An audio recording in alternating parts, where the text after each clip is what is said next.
اللہ تبارک و تعالی نے انسان کو اشرف المخلوقات بنایا ہے، اور ظاہری جمال ہو یا باطنی کمال ہو، ہر اعتبار سے انسان کو جو مرتبہ اور فضیلت عطا کی ہے اس کی کوئی نظیر نہیں ہے۔ دوسری مخلوقات اپنے طبعی تقاضے کے تحت اضطراری زندگی گزارتی ہیں، اور انسان اپنی عقلی تقاضے کے تحت اختیاری زندگی گزارتا ہے۔ اس کا مطلب یہ ہے کہ ہر مخلوق جو اللہ تبارک و تعالی نے پیدا کیے ہے، اس مخلوق کی ایک طبیعت بنائی ہے، اس طبیعت کے تقاضے کے تحت وہ مخلوق زندگی گزارتی ہے۔ جب کھانے کو جی چاہا تو وہ کھانے لگتی ہے، جب پینے کو جی چاہا تو پانی پینے لگتی ہے، جب چلنے کو جی چاہا تو چلنے لگتی ہے۔ تو گویا کہ جتنی اور مخلوقات ہیں ان کے طبعی تقاضے ہیں، وہ اپنی طبیعت کے تقاضے کے تحت کوئی نہ کوئی عمل کرتی نظر آتی ہے۔ پھر ان کے جتنے بھی اقوال و افعال ہیں وہ اضطراری ہیں، وہ اپنے اختیار سے کچھ نہیں کرتے ہیں۔ وہ اگر اللہ کی تسبیح بھی کرتے ہیں تو اللہ کی اضطرار سے کرتے ہیں، اگر اللہ اپنے مالک کو یاد کرتے ہیں تو اضطرار سے کرتے ہیں۔ یہی وجہ ہے کہ انسان کے علاوہ یا جنات کے علاوہ جتنی مخلوقات ہیں ان کی عبادتوں پر ان کو کوئی ثواب نہیں ملتا ہے۔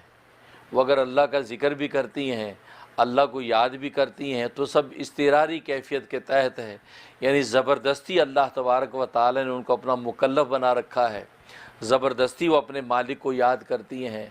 یہاں تک کہ خود ملائکہ جتنی عبادات کرتے ہیں ان عبادات پر ان کو کوئی اجر و ثواب نہیں ملتا، کیونکہ وہ اضطراری عبادتیں ہیں، وہ اللہ تبارک و تعالی نے ان کے اندر بلٹ ان کر دی ہیں، تو وہ چاہے نہ چاہے وہ عبادت کرتے ہیں، چاہے نہ چاہے وہ اپنے اللہ کو یاد کرتے ہیں۔ تو اضطراری تقاضے کے تحت وہ چونکہ عبادتیں کرتے ہیں، خدا کا ذکر کرتے ہیں، اس لیے اس پر ان کو کوئی اجر و ثواب نہیں ملتا ہے۔ تو گویا کہ انسان اور جنات کے علاوہ جتنی بھی مخلوقات ہیں وہ اپنے طبعی تقاضے کے تحت اضطراری زندگی گزارتی ہیں، لیکن انسان اپنی عقلی تقاضے کے تحت اختیاری زندگی گزارتا ہے۔ انسان اپنی عقل و سوچ کے تابع ہو کر زندگی گزارتا ہے۔ عقل اس انسان کی حاکم بن کر لے کر چلتی ہے۔ یہ عقل سے پوچھتا ہے کہ یہ کھانا ہے یا نہیں کھانا، عقل اس کو روک دیتی ہے تو وہ کھاتا نہیں ہے، عقل اس کو روک دیتی ہے تو پیتا نہیں ہے، عقل اس کو چلنے کا کہتی ہے تو چلنے لگتا ہے، کیونکہ خود عقل کا مطلب ہے روکنا، روکنے والی چیز کو عقل کہتے ہیں۔ تو عقل کو بھی عقل اس لیے کہا جاتا ہے کہ وہ روکتی ہے انسان کو، کہا کہ نہیں ادھر نہیں جانا تو انسان رک جاتا ہے، یہ نہیں کھانا انسان رک جاتا ہے، یہ نہیں پینا انسان پیچھے ہٹ جاتا ہے۔ تو انسان جو اپنی عقل کے تقاضے کے تحت زندگی گزارتا ہے، اس لیے وہ اپنی عقلی تقاضوں کے تحت ہی اپنی زندگی کے فیصلے کرتا ہے۔ پھر اس کے اقوال و افعال اختیاری ہیں، یہ اپنے اختیار سے بولتا ہے، یہ اپنے اختیار سے عبادت کرتا ہے، یہ اپنے اختیار سے اللہ کو یاد کرتا ہے۔ چونکہ جب اپنے اختیار سے اپنے مالک اور خالق کی عبادت و ذکر کرتا ہے، اس لیے اللہ تبارک و تعالی اس کی عبادت پر اس کو اجر و ثواب عطا فرماتے ہیں، کہ چونکہ زبردستی نہیں کر رہا، یہ اپنے اختیار سے خوشی سے مجھے یاد کر رہا ہے، تو اللہ تبارک و تعالی اس کو اجر و ثواب دیتے ہیں۔ یہی وجہ ہے کہ انسان کو اللہ تبارک و تعالی نے مکلف بنایا ہے۔ مکلف کا مطلب یہ ہے کہ تمہیں کھانا کب ہے، تمہیں پینا کب ہے، تمہیں خدا کو یاد کب کرنا ہے، تمہیں سونا کب ہے، تمہیں چلنا کب ہے، تمہیں بولنا کب ہے۔ گویا کہ ایک ایک چیز کا ضابطہ اللہ تبارک و تعالی نے انسانوں کے لیے اتار دیا، کیونکہ اس کو عقل دی تھی، عقل اس کے ساتھ معاون و مددگار ہو کر اللہ تبارک و تعالی کے بھیجے دستور پر عمل کروائے گی۔ اور اس حقیقت کو بتلانے کے لیے کم و بیش 1,24,000 انبیاء اکرام علیہم الصلاۃ والسلام بھیج دیے ہیں۔ انبیاء نے آ کے انسانوں کو اس کی عقل کی اہمیت بتائی کہ یہ عقل کی جو دولت اللہ تبارک و تعالی نے دے رکھی ہے، اس عقل کی بنیاد پر اب یہ عقل مند انسان سوچ لے کہ مجھے پیدا کس نے کیا ہے، یہ عقل مند انسان سوچ لے کہ میری زندگی کے شب و روز کی جواب دہی کس کے سامنے ہونی ہے، میں نے یہ سارے زندگی جو گزارنی ہے یہ کس طریقے سے گزارنی ہے۔ تو انبیاء اکرام علیہم الصلاۃ والسلام نے اس انسان کو جب دعوت حق دی اور اس انسان نے اپنی عقل کو استعمال کیا کہ ہاں واقعی یار بات تو صحیح ہے، 3 سوال دل میں آتے ہیں۔ ایک سوال تو یہ آتا ہے کہ یار میں آیا کہاں سے ہوں، ایک سوال دل میں آتا ہے کہ مجھے جانا کہاں ہے، اور ایک سوال آتا ہے کہ مجھے اس دوران میں سفر کیسے طے کرنا ہے۔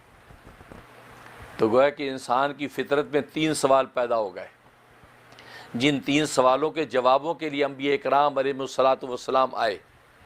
پہلا سوال یہ پیدا ہوا کہ اس نے سوچا کہ یار میں آیا کہاں سے ہوں، یہ اپنے مبدا کو یاد کرتا ہے کہ میں آیا کہاں سے ہوں۔ دوسرا سوال پیدا ہوتا ہے کہ میرا منتہا کہاں ہے، میں نے جانا کہاں ہے، اپنا ڈیسٹینیشن سوچتا ہے کہ مجھے جانا کہاں ہے۔ اور تیسرا یہ کہ اس آنے اور جانے کے دوران کا جو سفر ہے مجھے کس طریقے سے طے کرنا ہے۔ بس یہ وہ 3 فطرت کے سوال ہیں، اور ہماری شب و روز کی زندگی میں ہم ان 3 سوالوں کے تحت ہی زندگی گزارتے ہیں۔ ہم گھر سے نکلتے ہیں، ہمیں پتہ ہوتا ہے گھر ہمارا مبدا ہے، گھر سے آیا ہوں، جانا کا ہے، ڈیسٹینیشن ذہن میں ہوتا ہے مسجد جانا ہے۔ اس دوران میں مجھے چلنا کیسے ہے، پیدل چلنا تو فٹ پاتھ کی کس سائڈ پہ چلنا ہے، اگر گاڑی چلانی تو سڑک کے کس کنارے سے گاڑی چلانی ہے، کسی کی موٹر سائیکل پہ بیٹھنا ہے تو کہاں پیچھے بیٹھنا ہے کہ آگے بیٹھنا ہے، اگر کسی کی انگلی پکڑنی ہے تو اس کو فالو کیسے کرنا ہے۔ تو دیکھو دوران کا سفر، تو دن رات ہم ان 3 سوالوں کے تحت زندگی گزارتے ہیں۔ ایک معصوم بچہ بھی اسی کے ساتھ زندگی گزارتا ہے۔ وہ صبح جب اسکول جاتا ہے تو پتہ ہے کہ میں اپنے گھر سے جا رہا ہوں، بس اوقات گھر کو مس کرتا تو روتا بھی ہے کہ مجھے نہیں جانا اسکول، گھر کو دیکھ دیکھ کے روتا ہے، مما کو دیکھ دیکھ کے روتا ہے۔ اس کو پتہ ہے یہ میرا مبدا ہے، یہاں سے میں نے سفر شروع کیا ہے۔ اس کو ڈیسٹینیشن پتہ ہے کہ میں نے اسکول جانا ہے، اسکول پہنچا، اب دوران کا سفر وہ اس کی اماں اگر لے کر جائے تو کس طرح لے کے چلنا ہے۔ اگر اسکول بس آئی ہے تو اسکول بس کے اندر وہ اس کے اسکول بس کا ڈرائیور سیٹوں پر کس طریقے سے بچوں کو بٹھائے گا۔ تو گویا کہ دوران میں چلنے کے سفر کا طریقہ آنا چاہیے۔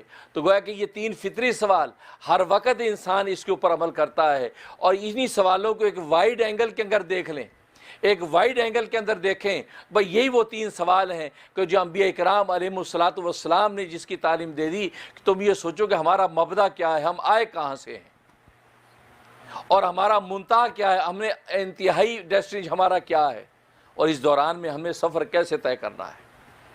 بھئی یہ وہ 3 سوال ہیں۔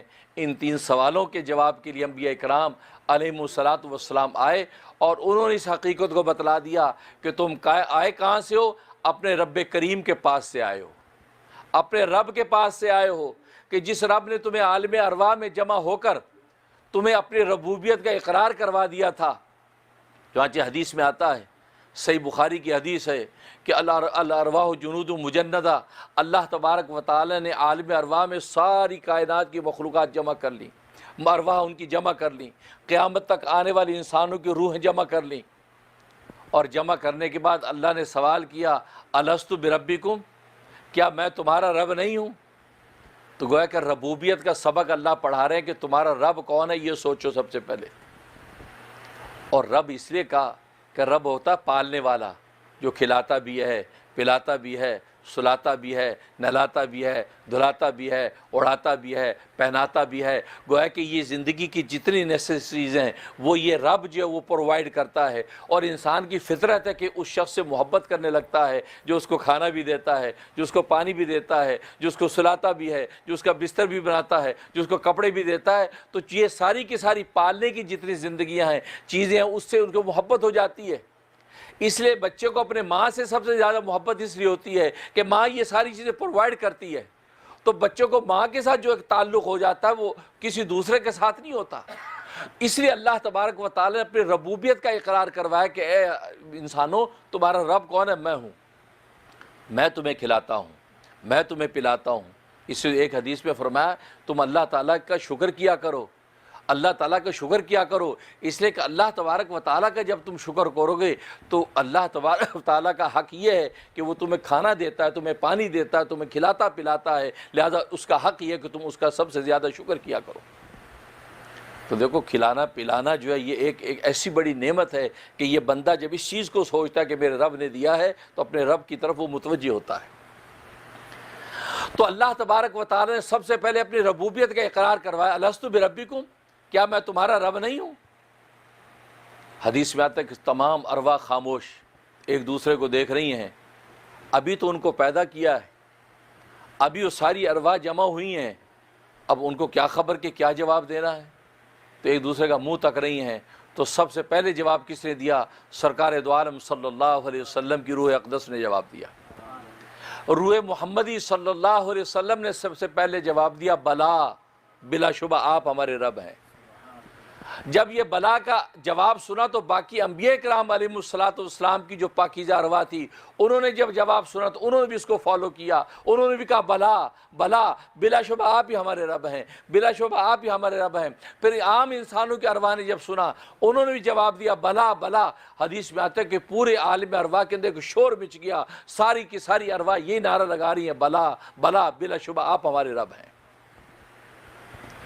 ظاہر ہے کہ ہمیں تو خبر بھی نہیں کہ ہماری روح نے اس وقت کیا کہا ہے، لیکن سلطان الہند حضرت خواجہ معین الدین چشتی رحمۃ اللہ علیہ فرماتے ہیں، اور یہ وہ شخصیت ہیں کہ پاک ہند و پاک بر صغیر کے اندر جن کی برکت سے دین اسلام کا پرچم بلند ہوا اور 99 لاکھ انسان ان کے ہاتھ پر مسلمان ہوئے، پورے بر صغیر کے اندر اسلام کا پرچم بلند ہوا۔ یہ خواجہ معین الدین چشتی رحمۃ اللہ علیہ کہ اللہ تبارک و تعالیٰ نے ان کو ولایت و معرفت کا اتنا بلند مقام عطا فرمایا کہ 99 لاکھ انسانوں کے سینوں کو ایمان سے منور کر دیا۔ وہ فرماتے کہ مجھے وہ اعلان یاد ہے اور میری روح نے یہ جواب دیا تھا، مجھے وہ اعلان یاد ہے۔ دیکھو یہ روح کی قوت اور نسبت کی بات ہے، یہ ان کی ایک کرامت ہے۔ وہ کہتا ہے مجھے وہ اعلان یاد ہے، میں نے بلا کا جواب دیا میری روح نے۔ تو ہماری ارواح نے بھی بلا کہا وہاں، لیکن ہمیں یاد نہیں ہے۔ تو ہم اللہ کی ربوبیت کا اقرار کر کے آئے ہیں، اللہ کو رب مان کر دنیا میں آئے ہیں، لیکن آج دنیا میں آنے کے بعد ہم کبھی کہتے ہیں کہ دکان ہماری رب ہے، وہ ہمیں پالتی ہے، کبھی کہتے ہیں تنخواہ دفتر ہمارے رب ہے، دفتر ہمیں پالتا ہے۔ نہیں، ہم اقرار کر کے آ گئے ہیں کہ اللہ تبارک و تعالی ہمارا رب ہے۔ اب دنیا میں آنے کے بعد اس انسان کے اس سوال کا جواب، گویا کہ 3 جواب جو سوال تھے اس کے، ایک آیا کہاں سے ہوں، ظاہر ہے کہ رب کے پاس سے آیا ہے، تو گویا کہ اس جواب نے توحید کا سبق دے دیا کہ ایک رب ہے، اس ایک رب کے پاس سے تم آئے ہو، لہٰذا دنیا میں آ کے تمہیں توحید کا عقیدہ اختیار کرنا ہے۔ تم اس ایک رب کے علاوہ کسی دوسرے کو رب نہیں بنانا، تم پتھر کے بتوں کو رب نہیں بنا لینا، تم درختوں کی پوجا پاٹ کر کے اس کو رب نہیں سمجھ لینا، تم آگ کے تودوں کو رب نہ بنا لینا، تم گو ماتا کا عقیدہ رکھ کے گائے کو خدا نہ بنا لینا۔ ہاں، وہ ایک رب جس کے پاس سے تم آئے ہو، اس کا تقاضا یہ ہے کہ تم توحید کے اوپر قائم ہو جاؤ، اس لیے کہ وہ تمہارا ایک واحد تنہا رب ہے، اس کے علاوہ تمہارا کوئی رب نہیں ہے۔ اللہ اکبر۔ اور دوسرا فرمایا کہ تمہیں اب یہ سفر کرنا کیسے ہے، تو گویا کہ اب تمہیں طریقہ زندگی کا کہاں سے ملے گا؟ وہ نبی کی زندگی سے ملے گا۔ نبی جو تعلیمات دے رہا ہے وہ جو طریقہ زندگی ہوگا، تمہیں کھانا کیسے ہے، تمہیں پینا کیسے ہے، تمہیں سونا کیسے ہے، تمہیں جاگنا کیسے ہے، تمہیں پہننا اوڑھنا کیسے ہے، تمہاری گفتار رفتار اور تمہارے اخلاق و کردار کیسے ہوں، تو نبی عملی طور پر زندگی گزار کے تمہیں وہ طریقہ سکھائے گا۔ لہٰذا اس طریقے کو جب تم اختیار کرو گے تو ظاہر اس کو اختیار کرنے سے پہلے تمہیں اس نبی کی رسالت پر ایمان لانا ہوگا، اور تمہیں رسالت کا عقیدہ اختیار کرنا ہے کہ ہم محمد صلی اللہ علیہ وسلم کو اور اللہ کا رسول مانتے ہیں۔ لہذا کہو گے اشہد ان لا الہ الا اللہ، میں گواہی دیتا ہوں کہ اللہ کے سوا کوئی معبود نہیں، واشہد ان محمد رسول اللہ، اور میں گواہی دیتا ہوں کہ محمد اللہ کے رسول ہیں۔ تو دوسرا رسالت کا عقیدہ، کیونکہ طریقہ زندگی تمہیں آپ صلی اللہ علیہ وسلم سے ملنا ہے۔ اور تیسرا قیامت کا عقیدہ، کیونکہ آخرت کے اندر مبدا اور منتہا ہمارا آخرت ہے، آخرت ہمارا منتہا، وہ ہمارا ڈیسٹینیشن ہے، وہاں اس ڈیسٹینیشن پہ ہمیں پہنچنا ہے، اور وہاں پوری زندگی کے سوالوں کا جواب ہم نے اللہ تبارک و تعالیٰ کے دربار میں پیش کرنا ہے۔ یہ انسان کی مختصر زندگی، چنانچہ مقصد زندگی وہ اللہ تبارک و تعالیٰ کی ربوبیت مان کر اللہ کی عبادت، یہ مقصد زندگی، اور طریقہ زندگی وہ رسالت کا عقیدہ جب مانا تو نبی کریم صلی اللہ علیہ وسلم کا جو دیا ہوا نمونہ عمل وہ ہمارا طریقہ زندگی، اور اس کے بعد ثمرہ زندگی، اس ساری زندگی کا ثمرہ کیا ہے، اس کا انعام کیا ہے، اس کا جو خلاصہ اور نتیجہ کیا ہے۔ ثمرہ زندگی آخرت ہے۔ آخرت میں اللہ کے سامنے جب پیش ہوں گے تو وہاں پر اپنی ساری زندگی کی رویداد جب اللہ کے سامنے رکھیں گے، ساری کارگزاری ساری زندگی کا رکھیں گے، اب اللہ تبارک و تعالیٰ فیصلہ کریں گے یہ انعام کا مستحق ہے یا خدا نہ خواستہ جو ہے وہ سزا کا مستحق ہے۔ اللہ تبارک و تعالیٰ اگر انعام کا مستحق سمجھیں گے تو اس انسان کو جنت میں داخل کر دیں۔ تو دیکھو یہ تین ہی چیزیں نکلیں، تین ہی چیزیں، ایک مقصد زندگی، دوسرا طریقہ زندگی، اور تیسرا ثمر زندگی۔ بھائی یہ ہے وہ انسان کی زندگی کا خلاصہ۔ جب انسان اس زندگی کے خلاصے کے تحت قدم آگے بڑھاتا ہے تو اس انسان کو دنیا میں جینا آسان ہو جاتا ہے۔ پھر وہ مومن کی شان رہتی ہے کہ اس کے لیے جینا بھی آسان، اس کے لیے مرنا بھی آسان۔ آج ہمارے لیے جینا بھی مشکل ہو گیا اور ہمارے لیے مرنا بھی مشکل ہو گیا۔ نہیں، اللہ تبارک و تعالی رب رحیم نے ہمیں ایسا طرز زندگی عطا کیا ہے کہ عبادت اللہ کی، بلکہ مجھے یاد آیا سلطان الاولیاء امام التفسیر حضرت مولانا احمد علی لاہوری رحمۃ اللہ علیہ، ولایت و معرفت کا بہت اونچا امام ہے، اور علم تفسیر میں اللہ تبارک و تعالی نے بڑا مقام عالی ان کو عطا کیا تھا۔ فرمایا کہ میں انسان کی زندگی کا خلاصہ چند لمحوں میں بتا سکتا ہوں، پورا کا پورا قرآن کریم ہمیں کیا کہتا ہے، طرز زندگی ہمارا کیسا متعین کرتا ہے۔ فرمایا کہ چند لمحوں میں بتا سکتا ہوں، اور وہ اتنے کم لمحے ہیں کہ میں ریل گاڑی پہ چڑھوں، ریل گاڑی چل پڑے اور ایک آدمی دوڑا ہوا آئے، میرا ایک قدم ریل گاڑی کے اندر ہو، ایک قدم اس کے پائیدان پہ ہو، میں نے اس کا ڈنڈا پکڑا ہوا ہے، ابھی سوار ہونے لگا ہوں، ایک شخص دوڑا ہے، کہا کہ حضرت ذرا مجھے بتا دیجیے کہ قرآن کریم کی تفسیر مجھے سمجھا دیجیے، قرآن کیا کہتا ہے۔ اب ظاہر ہے کہ اتنا 30 پاروں کا قرآن اب چند لمحے میں کون پڑھا سکتا ہے؟ میں اور آپ تو یہ کہیں گے بھئی مولوی صاحب کیا بات کرتے ہیں، آپ ٹائم لیں مجھ سے، میری کلاسز لیں، 2 سال میں کورس پورا کراؤں گا۔ حضرت فرماتے ہیں وہ مجھے یہ کہے اور گاڑی ابھی خرامہ میں چل رہی ہے تو میں اس کو پورے قرآن کا خلاصہ بتا دوں گا، اور خلاصہ قرآن کا کیا بتاؤں گا، میں اس کو یہ کہوں گا کہ اللہ کو راضی کر لو اس کی عبادت کر کے، نبی کو راضی کر لو اس کی اطاعت کر کے، اور فرمایا کہ مخلوق کو خوش کر لو اس کی خدمت کر کے۔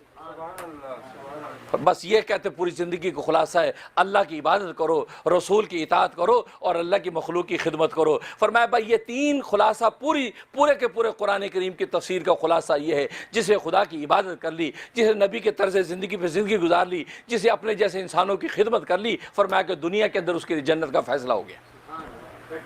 اللہ اکبر، تکبیر، تکبیر، نعرہ رسالت محمد رسول اللہ، نعرہ رسالت محمد رسول اللہ، تاجدار ختم نبوت زندہ آباد، تاجدار ختم نبوت زندہ آباد۔ تکبیر کے ساتھ رسول اللہ صلی اللہ علیہ وسلم کی رسالت کا بھی نعرہ لگایا کرو، اس لیے کہ ان کی برکت سے تو سب ملا۔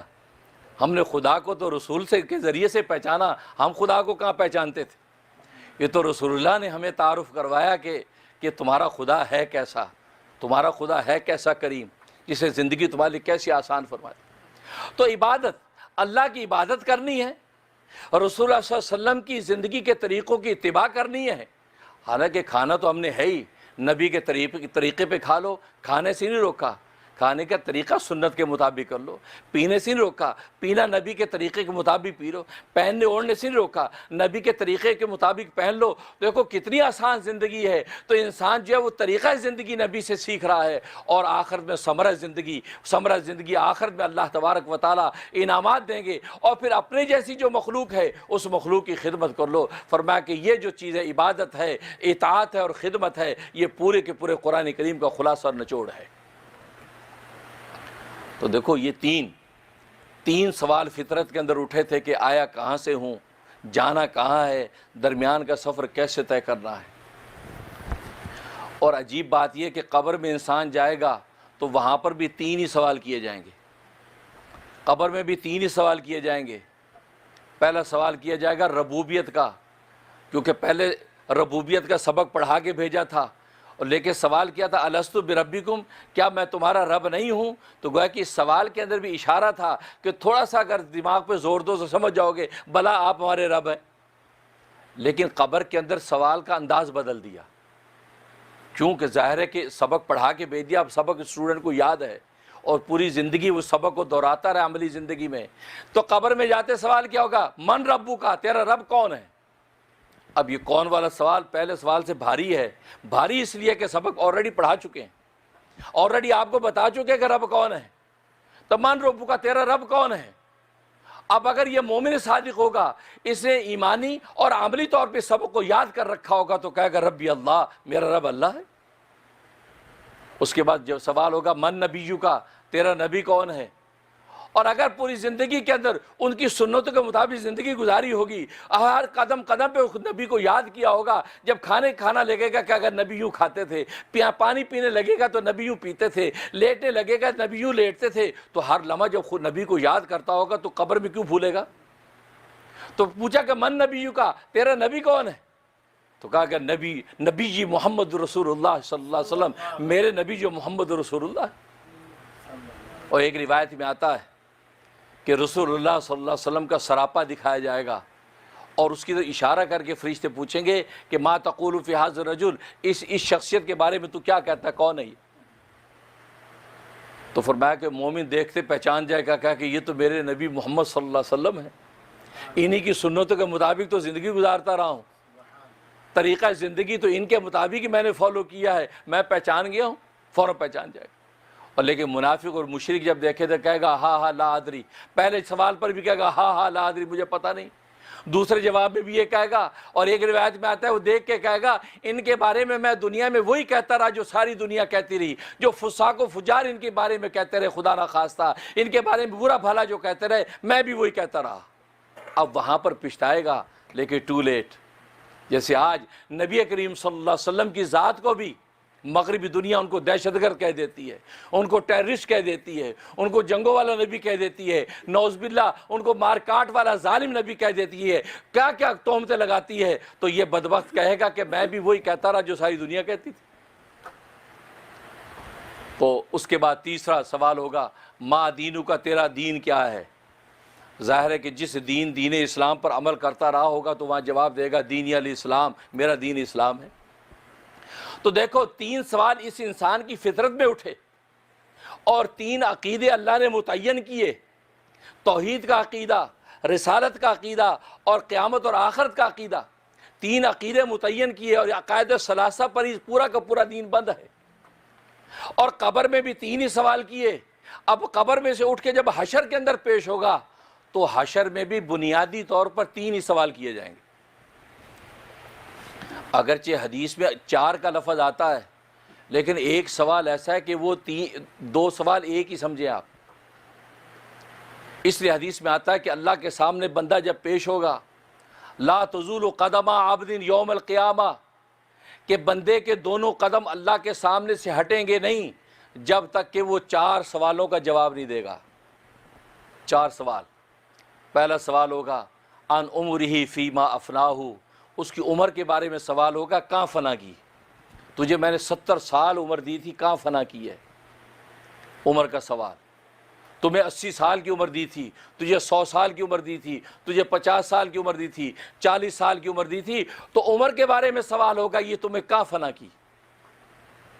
وَعَنْ عُمُرِهِ فِيمَا أَبْلَاهُ، دوسرا سوال ان شبابی فیما ابلاہ، دوسرا اس کی جوانی کے بارے میں سوال ہوگا، تجھے جوانی اور شباب دیا تھا، وہ جوانی اور شباب تم نے کہاں گلائی؟ تم نے کہاں اس کو ضائع کیا، کہاں بوسیدہ کیا اپنی جوانی کو، کہاں ضائع کیا اپنی جوانی کو، بتاؤ۔ یہ دوسرا سوال۔ ظاہر عمر اور جوانی دونوں ساتھ ساتھ ہی ہیں، تو گویا کہ یہ ایک ہی سوال ہے، عمر کا بھی اور جوانی کا بھی گویا کہ ایک سوال ہو گیا۔ اس کے بعد تیسرا سوال ان مالہ، مال کے بارے میں سوال ہوگا کہ مال تو نے کہاں سے کمایا، کہاں خرچ کیا۔ صرف کمانے کا سوال نہیں ہوگا، اور آج صرف ہم کمانے پہ نظر رکھتے کہ یار دیکھو حلال کمانا مجھے، یار دیکھو یہ نوکری نہیں ہے، یہ نوکری کو یہ حرام، حلال نوکری بتاؤ یار۔ لیکن آپ جب خرچ کرتے تو آپ یہ نہیں دیکھتے کہ حلال میں خرچ کر رہا ہوں کہ حرام میں خرچ کر رہا ہوں۔ آپ اپنے بچے کے قرآن پڑھنے والی کی ٹیوشن $25 نہیں دیتے ہیں، لیکن $150 آپ موویوں فلموں کے بل دیتے ہیں۔ اب بتاؤ اللہ پوچھے گا نہیں کہ اللہ کا قرآن پڑھنے میں $25 آپ نے نہیں دیے، اور فلمیں اور موویوں کا جو بل تھا منتھلی $150 آپ کے اکاؤنٹ سے جاتا ہے۔ آپ یہ سمجھے میں حلال کماتا ہوں الحمدللہ، لیکن آپ کو یہ پتہ ہے آپ جو خرچ کر رہے ہیں وہ خرچ حرام میں ہو رہا ہے، اس کی بھی پوچھو گی۔ اس لیے یہاں یہ دونوں سوال ہیں کہ اللہ تبارک و تعالیٰ پوچھیں گے کہاں سے تم نے اس کو جو ہے وہ کمایا، اور پھر آگے سوال کہاں خرچ کیا، یہ دونوں سوال۔ اس لیے حلال کمانے والا یہ بھی ضرور دیکھے کہ یار جو خرچ ہو رہا ہے یہ خرچ ابذار یا تبذیر، اسراف یا تبذیر تو نہیں ہے، کیونکہ یاد رکھو ایک لفظ ہے اسراف، قرآن کریم میں اسراف کہتے ہیں، اسراف فضول خرچی، اسراف اس کو کہتے ہیں کہ جائز اور حلال جگہ پہ آپ ضرور سے زائد خرچ کریں، اس کو کہتے ہیں اسراف۔ جائز ہے وہاں خرچ کرنا جائز ہے، لیکن ضرور سے زیادہ آپ نے خرچ کیا، یہ اسراف ہے۔ اور تبذیر کس کو کہتے ہیں؟ یہ بھی فضول خرچی ہے، لیکن فضول خرچی کون سی کہ ناجائز جگہ پر آپ ضرور سے زیادہ خرچ کریں، اس کو کہتے ہیں تبذیر۔ ناجائز جگہ پر اب فلموں، موویاں، گانے بجانے کے اندر خرچ کرنا ناجائز و حرام ہے، لیکن اس کے اندر دبا کے خرچ کرتا۔ مسجد کا اعلان ہو تو مشکل سے $100 نہیں نکلتا، اور اگر کوئی سنگر آ جائے گانے بجانے والی ملک سے، اس کے اوپر $10,000 کا چیک دیتا ہے۔ یہ بات سنی سنائی تجربے کی باتیں کر رہا ہوں، ہم سینکڑوں مسجدوں میں گھوما اور دیکھا میں نے تماشا، مسجد کے $100 عذاب ہو جائے، $100، اوہ سالانہ ممبرشپ کا $100 دے دیا، ٹھیک ہے جی بس۔ لیکن اسی کی فارمیسی پہ گئے کہ جی ملکہ ترنم نور جہاں تشریف لا رہی ہیں پاکستان سے، خیر اب تو مرحومہ ہو گئی ہو، کہ جی اس کے لیے آپ کو ڈونیٹ کا اوکے 10,000 کا چیک اسی وقت لکھ کے دے رہا۔ یہ ایک دو نہیں، ہر انسان کا یہ حال ہے۔ تو دیکھو کہ اللہ کے راستے میں خرچ کرنے کے $100 نہیں ہیں، اور لیکن حرام جگہ پر خرچ کرنے کے $10,000 کا چیک، $20,000 کا چیک، $50,000 کا سپانسر۔ مطلب کیا ہے؟ اس کی بھی پوچھ ہوگی کہ تم نے خرچ کہاں کیا تھا، اور اگر خرچ حرام جگہ پر ضرور سے زیادہ کر دیا، اس کا مطلب یہ تبذیر۔ اور تبذیر کے بارے میں قرآن نے کہا ان المبذرین کانوا اخوان الشیاطین، فرمایا کہ تبذیر کرنے والے جو ہیں وہ کون ہیں؟ وہ شیطان کے بھائی ہیں۔ تو دیکھو وہاں پر یہ سوال، اور اس کے بعد تو گویا کہ پہلا سوال اس کی عمر کا ہوا، دوسرا سوال اس کی جو ہے وہ جوانی کا ہوا، اور تیسرا سوال اس کے مال کا ہوا، اور چوتھا سوال فرمایا کہ اس کے جو ہے علم کا ہوگا، تجھے جو علم دیا تھا اس علم پر تو نے کتنا عمل کیا، علم کا سوال۔ تو دیکھو بنیادی طور پر 3 سوال ہو گئے، ایک تو عمر و صحت کا سوال، عمر و صحت کا سوال، دوسرا مال کا سوال، اور تیسرا علم کا سوال۔ تو گویا کہ بنیادی طور پر یہ 3 سوال کر لیے گئے، تو گویا کہ 3 کا سوال جو ہے انسان کے دل میں بھی پیدا ہوئے، 3 سوال جو قبر میں کیے گئے، اور 3 ہی سوال آخرت کے اندر اللہ تبارک و تعالیٰ کے سامنے ہوں گے۔ اور وہاں جب اس سے پوچھا جائے گا، ترمذی کی حدیث ہے، ایک شخص کو پیش کیا جائے گا، اللہ تبارک و تعالیٰ فرمائیں گے کہ تجھے میں نے مال دیا تھا، تو نے اس مال کا کیا کیا؟ وہ کہہ گئے رب ذوالجلال میں نے مال کمایا، خوب بڑھایا، خوب کمایا، ڈھیر کے ڈھیر لگا دیے، بینک بیلنس بھر دیے، بہت مال بنا، بہت مال۔ فرمایا خرچ کہاں کیا؟ کہا کہ بس آپ ذرا مجھے اجازت دیں دنیا میں جانے کی، میں ابھی جا کے خرچ کرتا ہوں، ابھی جا کے خرچ کرتا ہوں، ابھی آپ کو لا کے دیتا ہوں۔ وہ کہ نہیں، بس ٹو لیٹ۔ وہاں کہے گا کہ مجھے ابھی موقع دے دے، میں ابھی جا کے خرچ کرتا ہوں، نہیں، کیونکہ آگے بھی بھیجا نہیں ہے، پیچھے بھی خرچ نہیں کیا، اور سارا کا سارا مال اپنے آل اولاد کے لیے چھوڑ کے چلا گیا، جو آل اولاد عیاشی اور فحاشی میں اس کو خرچ کر رہی ہے، اللہ تبارک و تعالیٰ اپنے سامنے کھڑا ہو کے اس سے پوچھ لیں گے۔ فرمایا حدیث میں آتا ہے کہ اللہ تبارک و تعالیٰ دنیا کی طرف بھیجنے کے بجائے اس کو جہنم کی طرف اوندے منہ ڈال دیں گے۔ کہا کہ بس اب تیرا یہ ٹھکانہ ڈیسٹینیشن ہے، کیوں؟ اس لیے کہ تو نے اپنے وقت پر جب مال کو خرچ نہیں کیا، اب یہ مال تیری گردن کا وبال ہو کر تجھے جہنم میں لے کر جائے گا۔ تو دیکھو یہ دنیا کا، تو اللہ تبارک و تعالیٰ نے انسان کو دنیا میں جینے کے بڑے آسان طریقے بتا دیے۔ تبھی قرآن کریم کا فَأَمَّا مَنْ طَغَىٰ وَآثَرَ الْحَيَاةَ الدُّنْيَا، جس نے اللہ کے حکموں کی سرکشی کی، جسے دنیا کی زندگی کو آخرت کی زندگی پر ترجیح دی، تو فَإِنَّ الْجَحِيمَ هِيَ الْمَأْوَىٰ، فرمایا کہ جہنم اس کا ٹھکانہ ہوگا۔ لیکن وَأَمَّا مَنْ خَافَ مَقَامَ رَبِّهِ وَنَهَى النَّفْسَ عَنِ الْهَوَىٰ، جو اپنے رب کے سامنے کھڑے ہونے سے ڈرا، ہر قدم اٹھانے سے پہلے سوچا کہ یار اپنے رب کو کیا جواب دوں گا، یار رب کے سامنے پیشی ہوگی تو کیا جواب دوں گا، یار رب کو کیا کہوں گا، میں یہ جو خرچ کر رہا ہوں اس کا جواز اللہ کے سامنے کیا پیش کروں گا، یار یہ جو میں کر رہا ہوں۔ تو ایک ایک چیز میں اپنے رب کو یاد رکھے گا اور ڈرے گا، ورنہ نفس عن الہوا، اپنی نفس کو خواہشات سے روک لے گا، تو فإن الجنت ہی المأویٰ، اللہ تبارک و تعالیٰ فرما رہے ہیں کہ جنت اس کا آخرت کا ٹھکانہ ہوگا۔ اس لیے تو حدیث میں آتا ہے، حضرت ابو ذر غفاری رضی اللہ تعالیٰ نے رسول اللہ صلی اللہ علیہ وسلم سے سوال کیا